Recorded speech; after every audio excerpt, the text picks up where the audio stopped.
گھر میں 5 مقامات جہاں شیاطین رہتے ہیں ان سے محتاط رہیں۔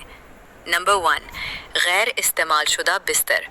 اگر آپ کا کوئی بستر طویل مدت تک بچھا رہتا ہے اور اس پر کوئی نہیں سوتا تو یہ شیطان کے ٹھہرنے کی جگہ بن سکتا ہے۔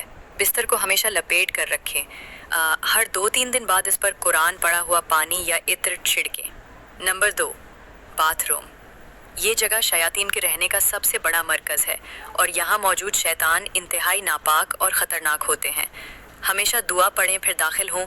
باتھ روم میں بات نہ کریں، زیادہ وقت نہ گزاریں اور دروازہ کھلا نہ چھوڑیں۔ باتھ روم میں کپڑے لٹکتے ہوئے مت چھوڑیں۔ نمبر 3، لمبے عرصے سے لٹکے ہوئے کپڑے۔ اگر کوئی کپڑے لمبے عرصے تک الماری میں لٹکے رہیں تو شیطان ان میں ٹھکانہ بنا سکتا ہے۔ کپڑوں کو مناسب طریقے سے تہہ کر کے رکھیں۔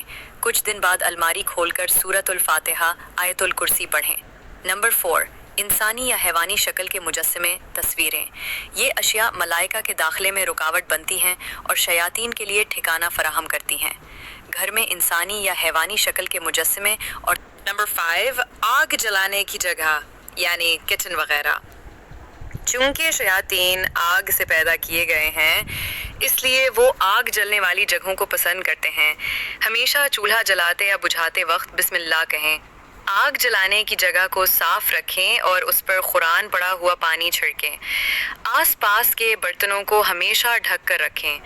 استعمال شدہ برتنوں کو فوری صاف کریں اور ترتیب کے ساتھ الٹا کر کے رکھیں۔ آخری گزارش، جنات اور شیاطین سے ہمیشہ اللہ کی حفاظت میں رہنے کے لیے 5 وقت نماز پڑھیں اور نبی پاک صلی اللہ علیہ وآلہ وسلم کے فرمان کے مطابق صبح و شام کے اذکار کا اہتمام کریں۔